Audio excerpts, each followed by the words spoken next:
Hello, and welcome to the first edition of Experts Corner with hobby luminary Joe Orlando. Joe, welcome. Are you excited? Well, after you called me a luminary, I don't even know what that means. It sounds too fancy for I'm me. setting the bar very high right off the bat, right at Just the say initial resident point. hobby geek. How about that? Yeah, okay. Well, I think that's accurate for all of us. We wanted an opportunity. You come on our closing shows when our auctions are closing, and we've got our next one on May 11th. And you've dropped some immense knowledge on all of those. So we wanted to give everyone an opportunity to hear more from you. Um, you've got a breadth of knowledge. You've seen many aspects of the industry. And you know a lot about them, and you're eager to share. So we're going to take advantage of that. And today we're going to talk about one of your favorite topics, I know, game used bats, which is a ever growing genre in the industry. What about game used bats appeals to you so much? Oh, it's a great question. So I think, well, first of all, baseball growing up had a really big impact in my life. But when it comes to different types of equipment, gloves, of course, we talk about game used uniforms all the time. There's something about a bat to me that is very different from those other types of equipment. They are customized in a way that is far greater than gloves, than jerseys, than caps, cleats, whatever you want to whatever you want to bring into the conversation. Not only are they customized at the point of manufacture, but they're also further customized once it gets into the player's hands. And I think that's what adds to the magic of collecting the bats. You get to see the personality, you get to see the fingerprints, if you will, of each player on the bats as they are customized. So there's something magical about that. Plus, these are the tools of the trade. I mean, if you think about the greatest names, at least position players in baseball history, whether it's Babe Ruth or Mike Trout, you think of they became famous what for their bats. That's what captivates the crowd and the fans and collectors. And this is the tool of the trade that made them famous. This is how they created history. So there's something about the bat to me that is very different than most of those other types of equipment. And I'll say we have a lot of people come through for tours of our beautiful home office here in Dallas, and we often show off items. And the thing people get most excited about is when they get to hold a Ted Williams or Ty Cobb or Mike Trout bat, and it feels like they're getting a moment with that athlete just by handling something because they've handled it so often and made their name with it, essentially. Exactly. I mean, I'm a fan of all different types of collectibles and certainly all different types of game used collectibles. But yeah, it's sort of like, would you rather hold Babe Ruth's bat and swing it, or just put on his jersey? It's like, what are you going to do? Run around the run around the office with the jersey on? I mean, I mean, that would be fun too. We've never been allowed to do that, but yeah, thankfully, it's thankfully. it's on my list. I'll say that. It's on your bucket list. That's right. Yeah, But definitely. there's That would something be about my last day at Heritage, I believe. But that's right. I'll call HR. But the bat, there's something about, again, yeah, picking it up, swinging it, handling it. It's a different experience altogether. And again, this is the tool that made them, most of these guys, famous. right, and you've given me some examples here that you wanted to talk about. Where would you like to start? Well, I guess we could start with, if you'd like to start with the Jorge Posada bat, just as a visual. We can kind of talk about different aspects of bat collecting and why this visual helps make some of the points. Definitely. Go ahead and get started, and I'll pull up some images here so everybody can take a look at what you're talking about. So very recently, we were able to publish a bat collecting guide, An Intelligent Collector. And one of the things we talk about kind of at the start is that, look, the bat market is just like most other markets these days, where the foundation is built on third-party authentication and grading. And it's something that, collectors should never ignore, because that is part of the evolution of this industry, and it's here to stay. However, it is important that collectors understand the limits of authentication and grading. It sets the foundation with grade, but there are other things, other attributes and features about bats that can dramatically impact value. And this visual really showcases that. So you could have two Jorge Posada bats that are technically graded the same. Let's say they're both technically graded 10s, but one looks like this and one might have, let's say, less use, less in terms of extreme player characteristics. But this is a great illustration of why bat collectors find collecting these objects so fascinating. I mean, you see Jorge Posada's personal sort of, application of tape, pine tar. You see the cleat marks all over the barrel. This bat looks like it was used as an extra in Braveheart, the movie. Yeah, I was thinking post-apocalyptic zombie weapon, perhaps. That's right. Yeah, Walking Dead, perhaps, something like that. But it's the character that goes above and beyond just the grade. So again, always, use authentication and grading as a foundation. Of course, for those who know me, they know my history in the hobby, at least working in the hobby, and they know how I feel about third-party authentication and grading. But it's important with bats that you understand not every bat is exactly the same. Provenance can go above and beyond when it comes to grade, and player characteristics, and in that case with the Jorge Posada bat, eye appeal. Like when you see that bat, there's a visceral reaction that you have where you just want to pick it up. It's such an awesome looking thing. You want to pick it up. So that affects valuation well beyond just the grade. Yeah, and definitely something we talk about a lot at Heritage. We're lucky to see so many incredible items, is that even in these grades, there's tiers inside those grades. And obviously that one's going to an absolute extreme as far as usage and personalization. So even when you're looking at a grade, be it for a bat or a card, there can be little demographics inside that number as well. That's right. And so it's important, again, because every market, as it evolves, buyers get more discerning, they become more sophisticated. And to your point, even within the exact same grade category, there can be variations, in some cases, huge ones. I mean, a great example, I remember years ago coming across two different Mickey Mantle bats. They were both from the exact same year. They had the exact same grade by the same third-party service, and yet one of them was worth multiple times the other. And why was that? One of them had extraordinary eye appeal, like the Posada, heavy pine tar, tremendous use, 7 on the knob, the whole thing, and it just was a gorgeous looking bat, where the other one was still a 10. It was still a great gamer. It just didn't have that extra something, that X factor, and that X factor is a real thing inside of the bat market. Absolutely. And, we've talked about a lot that in the last 5 years or so, a lot of new people have come into the industry. A lot of people have come back into the industry. I've seen a lot of that as well. And it's those little nuances that the savvy ones who are trying to make up ground they might have missed by being out are trying to pick up on. And that certainly applies to this. No, there's no question. So if you want to kind of keep going with the different images, we can kind of use them. So another great example of actually a few different points is the Pete Rose bat that we have, we can bring up here.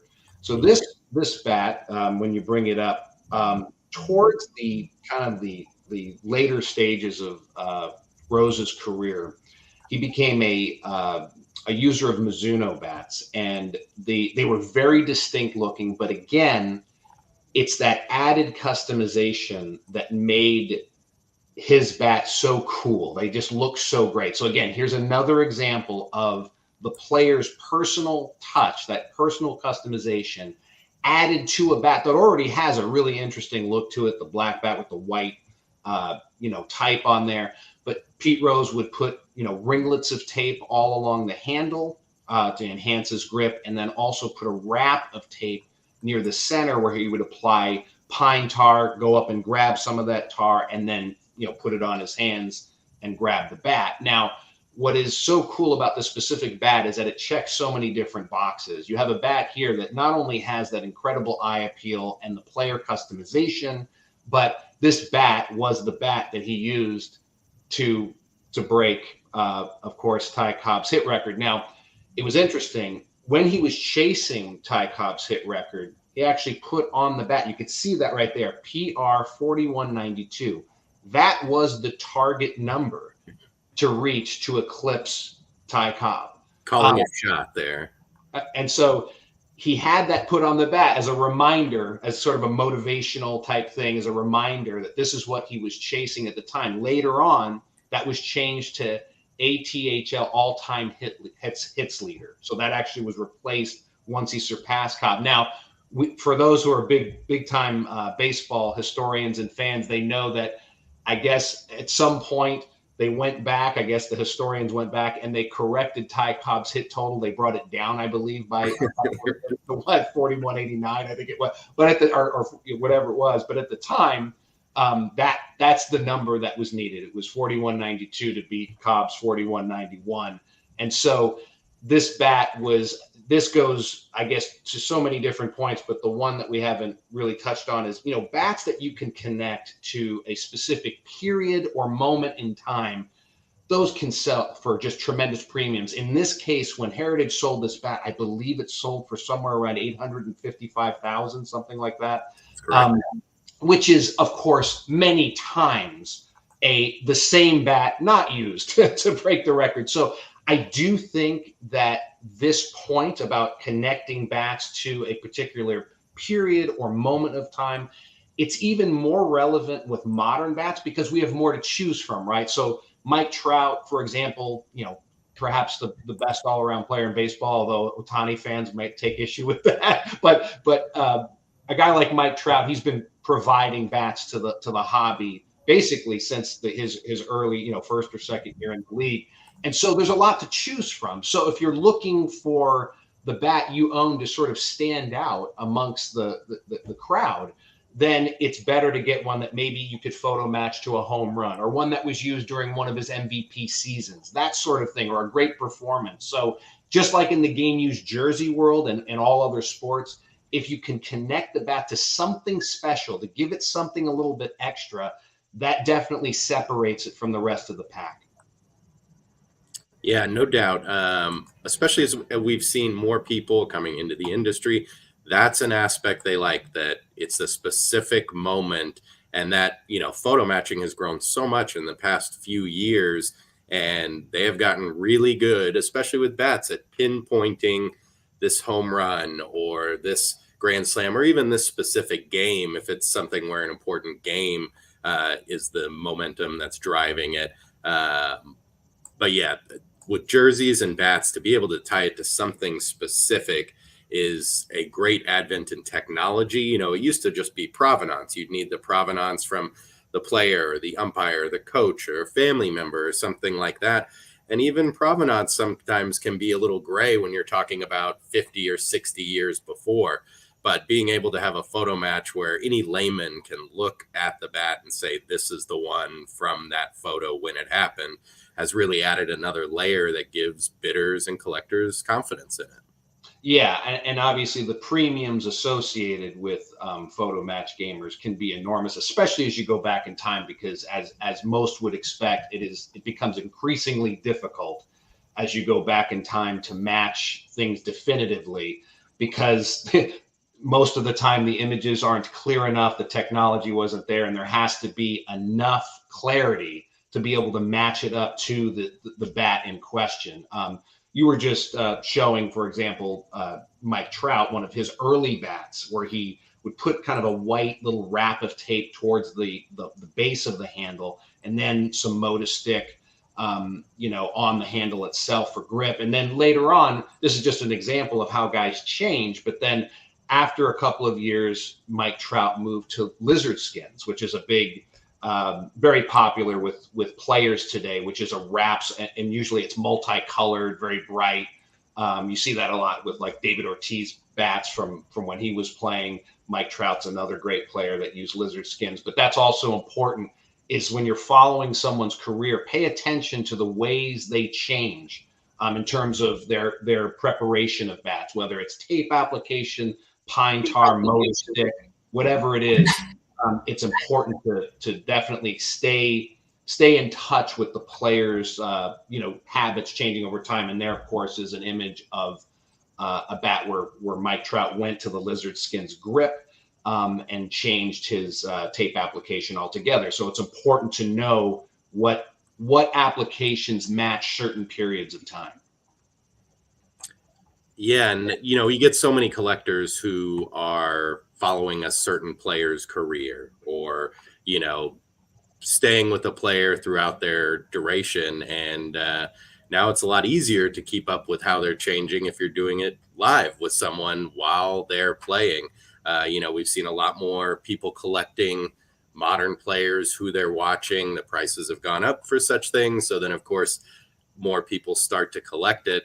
And with the amount of technology at everyone's hands, it's a lot easier. You can find out what does Mike Trout do with his bat just on your phone if you wanted to. But a lot of times there's too much information out there, is kind of the yin and yang of it now. Back when we were first starting out, you had to know somebody and you learned by trial and error. But now everybody thinks they can be an expert, and there are a lot of experts out there. Which is why we're glad to have you on the team, Joe. You are a bona fide expert, luminary, as we said earlier. So yeah, really distilling down that information and what is important and what is crucial to each athlete can distinguish something from being not only authentic or unauthentic, but as we said earlier, one of those top tier pieces in its own grade or in its own genre. That's right. No, I mean, so today you're right. There's so much more available to us as collectors, where just it wasn't that long ago. At least it didn't seem like that long ago. I'm dating myself now or whatever, but it's a great time to be a collector, because not only is there more information available, but there's more stuff available. It's easier to acquire. So it's again, great time to be a collector. Oh, it's always a great time to be a collector, right, Joe? That's right. That's how I feel about it. You know how I feel about it. So let's talk about some of those player characteristics. When you were on the closing show, you got into that a little bit for Frank Robinson. We got some great feedback on that. People love to hear the specifics that certain players did with their bats. Yeah, look, player characteristics, I mean, seasoned bat collectors definitely understand this point and they value this point, but I think it's going to play a larger role as we look into the future of the market, because player characteristics not only impact grade, they help put the bat in the player's hands to a high degree of certainty. They also affect eye appeal. They all like it, and that's such a, again, you're going to hear the word, the term eye appeal probably a million times as on this video and also as we work together. You can't underestimate that. So player characteristics have such an impact on value, again, beyond just the grade. So we can talk about, Willie Mays. If you want to pull up the Willie Mays bat, we can talk about that, and we can talk about there's some other great images that we can Let's show. Willie Mays. Who doesn't want to talk Willie Mays, right? Willie Mays, greatest 5-tool position player ever, in most people's opinion. Just an incredible athlete. So with Willie Mays, what's important to note here, we were talking about Mike Trout and kind of the change in his handle tape application after his brief start in the league.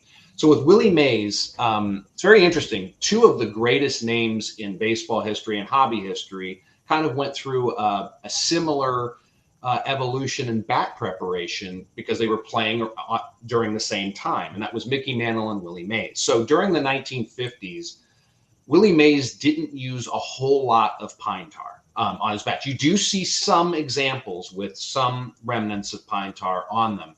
But when you start getting into the mid-1960s and to the end of his career, he started to use an immense application of pine tar, which would build up pretty heavily on the upper handle and towards the center brand. And then you would see, as he would grab some tar off that portion of the bat, you'll see little remnants of it down by the handle as he would grip the bat. But some of his bats are absolutely caked in it. And again, you see that generally mid-60s till the end of his career with the Mets. And the same thing happened with Mickey Mantle. Not a whole lot of pine tar usage in his first half of his career. You get into the early 60s with Mickey Mantle, and all of a sudden you see this really heavy application kind of towards the upper handle, not quite as high that you see in terms of the Willie Mays bats that we were talking about, but a very heavy concentrated application on the upper handle of his bat. So again, it goes back to following their careers and knowing what bats should look like. So for example,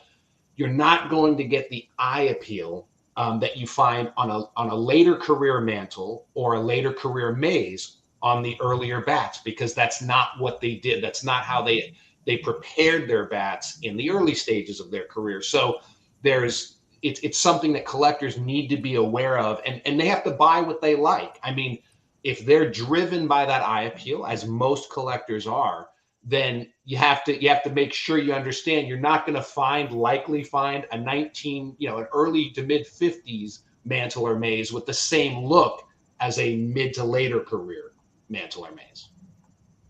Right. And we've been lucky enough to sell quite a few Willie Mays bats in our time. So one of my favorites to get to see and handle.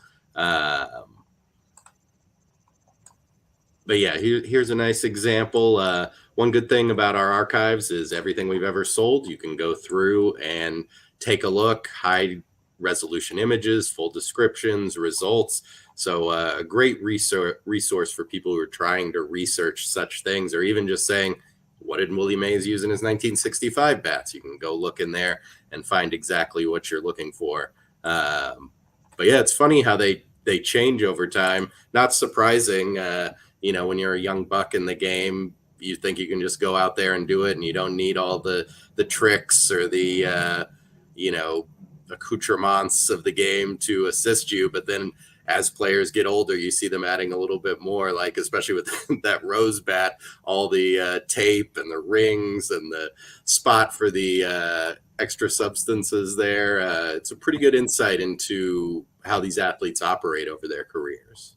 Yeah, and it is part of sort of learning more about these players and learning about baseball history is seeing how some players are remarkably consistent throughout their entire careers. It's amazing. Like they use basically the same kind of bats, same length, same weight, and they prepare their bats the same way virtually their entire careers. And then other ones all over the place, different models, different sizes, different tape, no tape, tar, no tar. It does say a lot about it's kind of a window into their kind of personalities and what they were going through in their preparation to hit.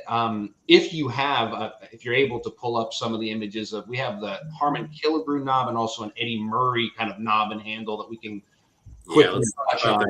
That Harmon Killebrew one. I was looking at that earlier. Here we go.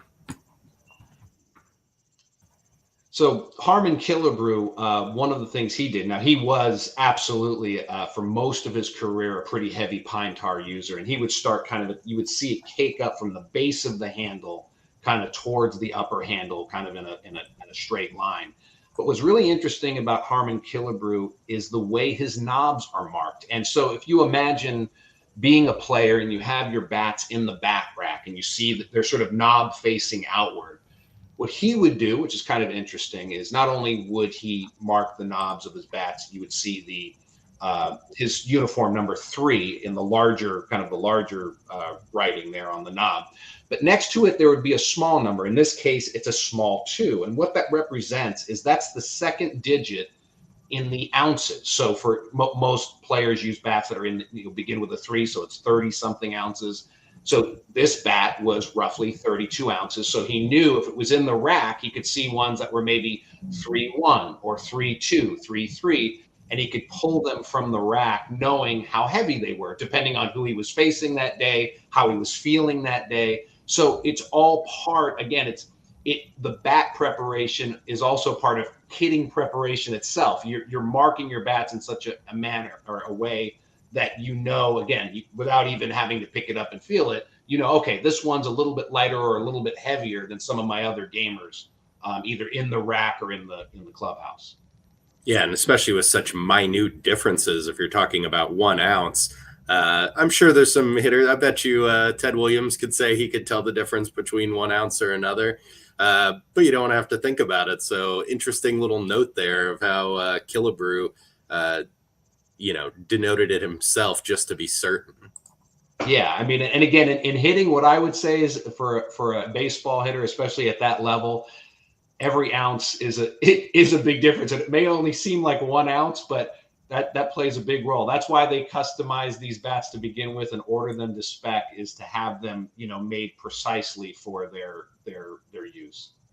And when you were talking about how some of them had no rhyme or reason, it could be they're going through slumps, or they're struggling, or they're trying to change something in their stroke, and they will need to alter the bat. So, they call it a science, but it isn't necessarily an exact science. There's a lot of trial and error. And you can see that with some of those bats from people that you have something outside their normal SOP, or things change wildly from year to year. It could have just been they're trying to figure it out themselves. That's right. And you can actually see evidence of that through some of the professional bat ordering records that are available. Years ago, Vince Malta and John Tauby published a book that actually revealed some of the players, many of the star players and Hall of Famers in baseball history, some of their ordering records. And you can see in some cases that variety. And in some cases, you'll see extreme consistency. And then suddenly you'll see an order for a much heavier bat or a much lighter bat. And to your point, it could be for experimentation. It could be for a lot of different reasons. Yeah, and here's that Eddie Murray bat you were talking about. Yeah, Eddie Murray bats are really well used ones with his fingerprints on them, are really, really cool looking. So on this bat, what's really neat to focus on is kind of the handle and then the knob. So Murray did use some degree of tar, but the one thing that stands out on his bats, somewhat similar to Pete Rose, is that he would put ringlets of tape kind of along the lower to mid handle on his bats, with like little gaps in between them. And then on the knob itself, he would there were some different sort of varieties. Some of them were outlined, some of them were sort of highlighted, but he would put these kind of interesting looking 30, that's his uniform number 33. So you'll see that on a lot of his gamers, coupled with the ringlets of tape. And again, this is just another example, the ringlets, the special way that he marked the knobs. It gives the bat character. Again, it does impact grade when the expert is evaluating the bat against the criteria, but it also adds, again, eye appeal. It gives it character. It gives it something interesting. It makes you want to grab the bat, pick it up, and hold it. That's part of the magic of collecting game used bats. So this is just another great example of player customization coming into play. That one's great right there. Little art project even from Eddie Murray there. Looks like, in high school when you'd be decorating your book or your Trapper Keeper for us back in the day. I also like this Ken Griffey Jr. example you sent me. This is a good one as well. Let me pull this one up here.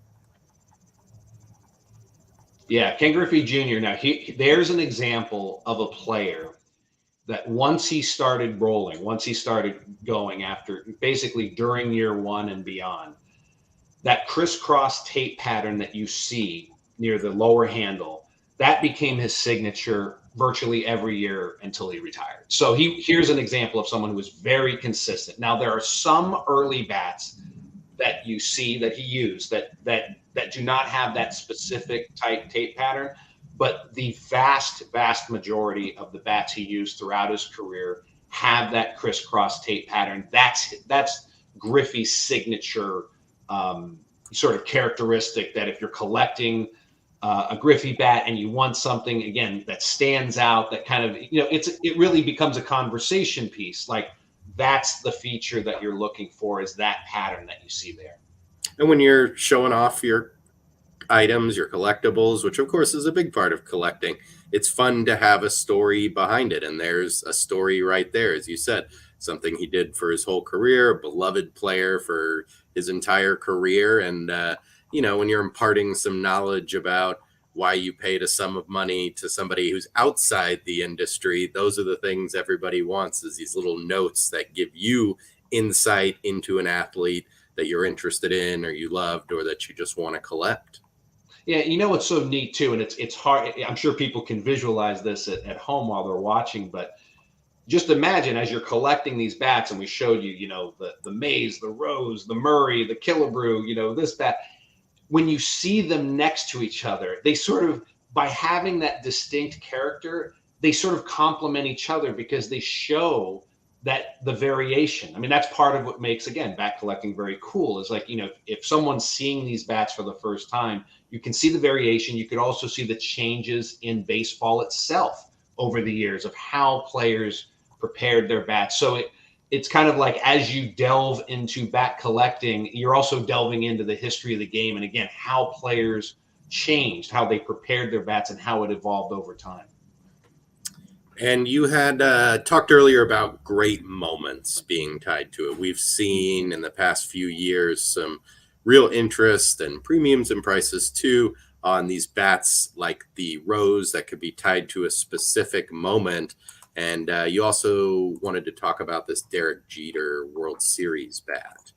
Yeah, so years ago, guys, it's been a while. You'd have to pull up the exact year, but I remember when Heritage sold this bat, and I believe it was right around 2014. 2014. Wow, almost 10 years ago. It's amazing. But this bat at that time, you could probably see it on your screen there, but it sold for, at the time, a huge record, especially for a modern era bat. $150,000+ for this bat.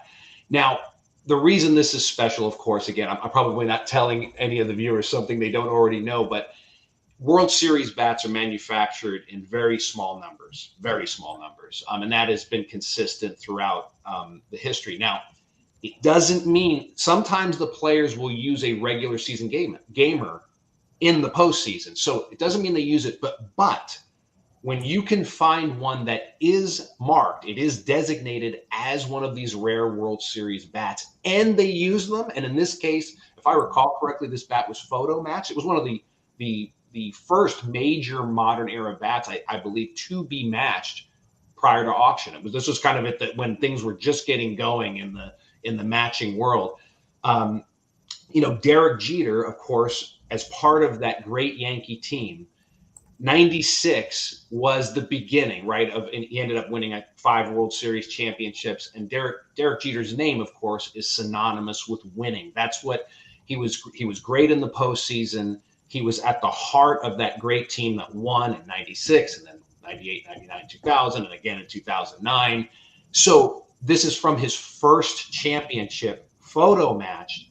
And again, I think the key is that while players receive postseason bats, they receive World Series bats, they also receive things like all-star bats as well.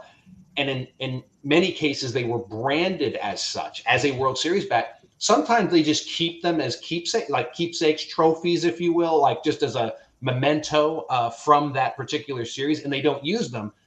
Other times they actually use them. So when you combine the use with the rarity of that particular, branding, the World Series branding, and in this case, of course, it was, definitively matched to the series, and it's his first World Series championship as part of that legendary team. It just, again, it checks all of those boxes, and that's why at that time, this Derek Jeter bat sold far and away. I mean, many, many times a regular Derek Jeter bat, because it was connected to that special moment, and this was sort of the beginning of that great run that he had and the team had over the next several years. I like that it was so early in the photo matching process. We didn't even say photo matched back then, matched or broadcast footage.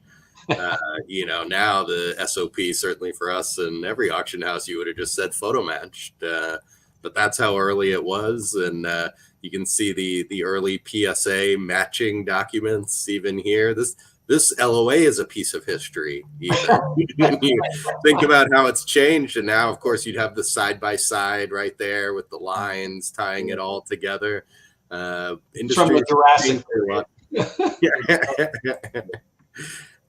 Very interesting. I love going back and looking at our old images there, seeing how things changed. A good, aspect of how technology has changed the industry.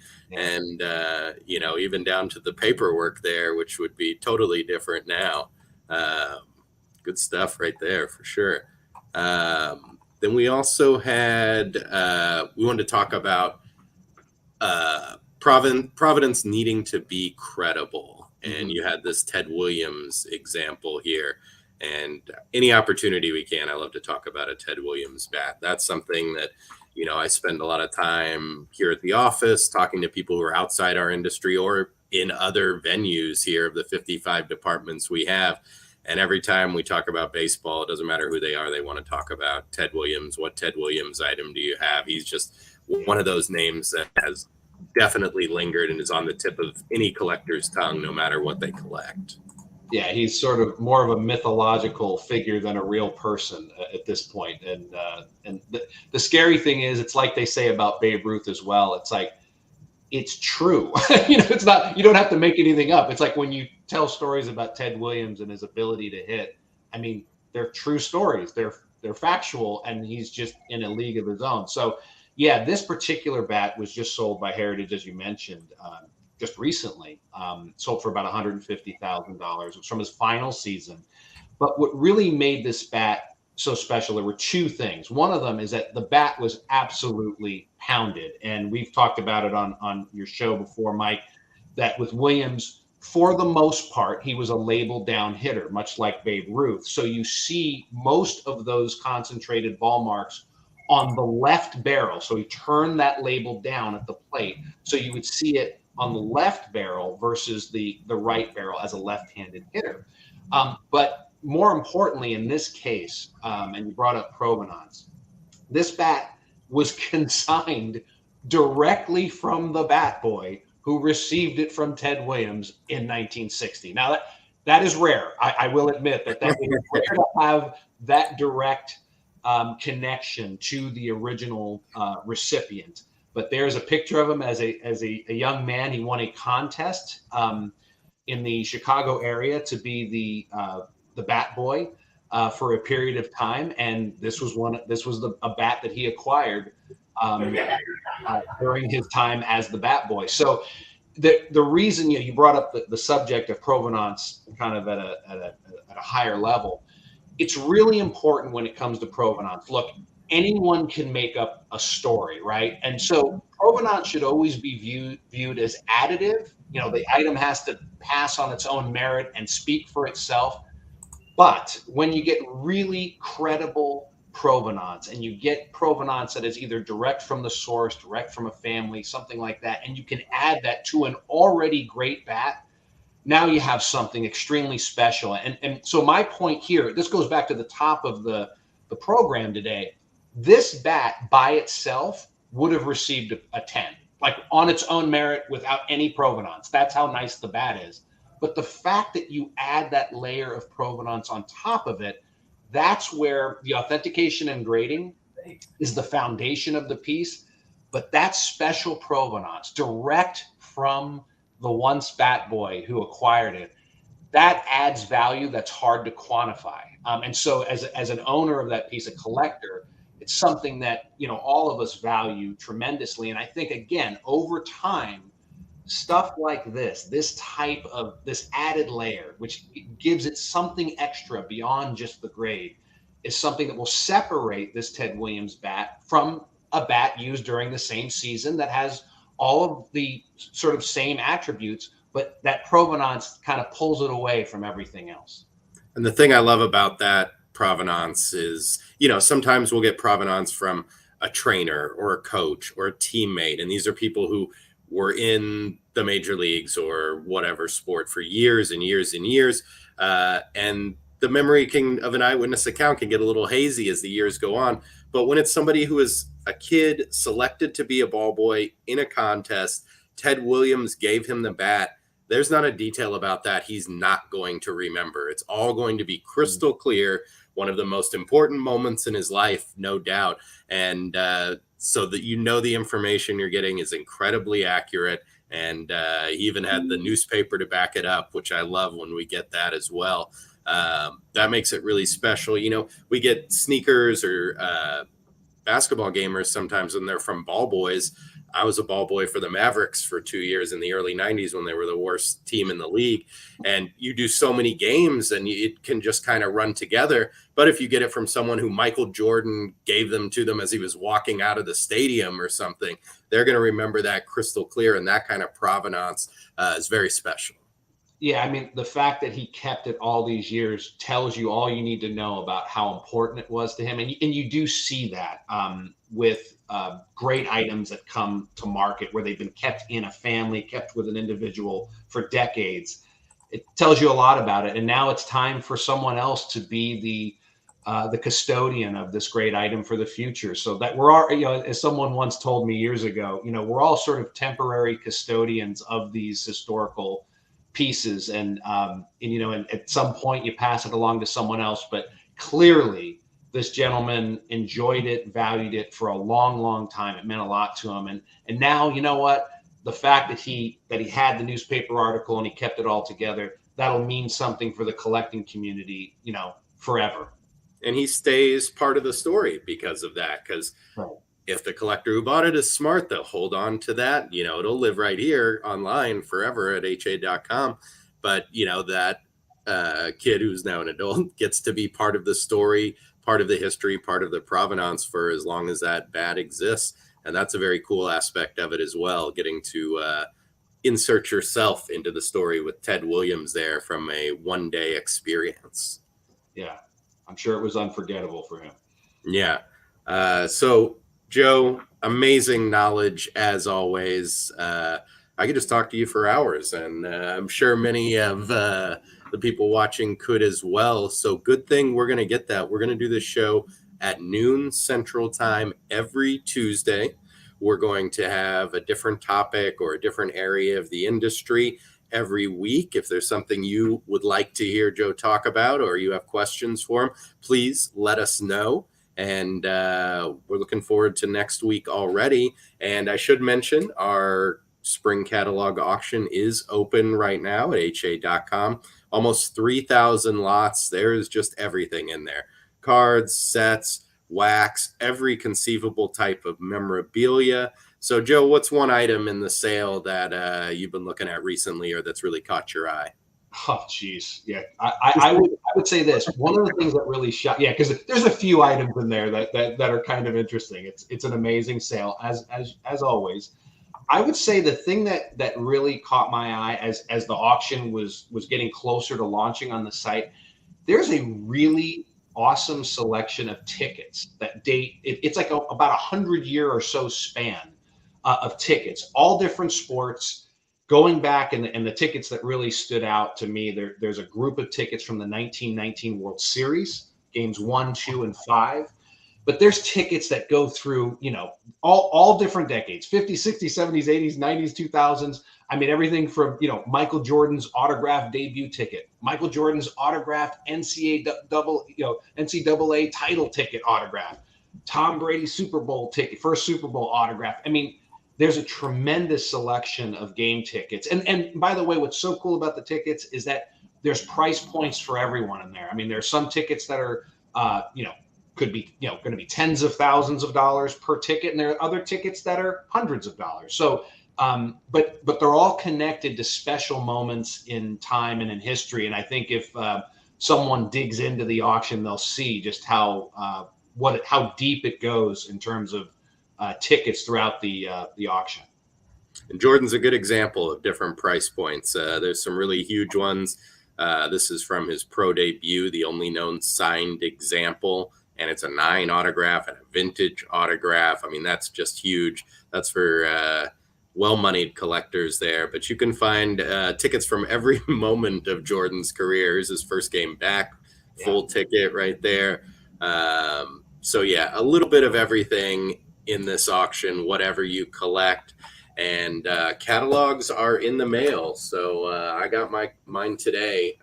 I'm in the office, so I get them a little quicker than everyone. But if you would like a catalog and you're not on a list, please message us. I'll be happy to send one out. And Joe, thank you for joining us, and can't wait to do it again next week. Looking forward to it. Thanks again, Mike. Yeah, have a great day. You too.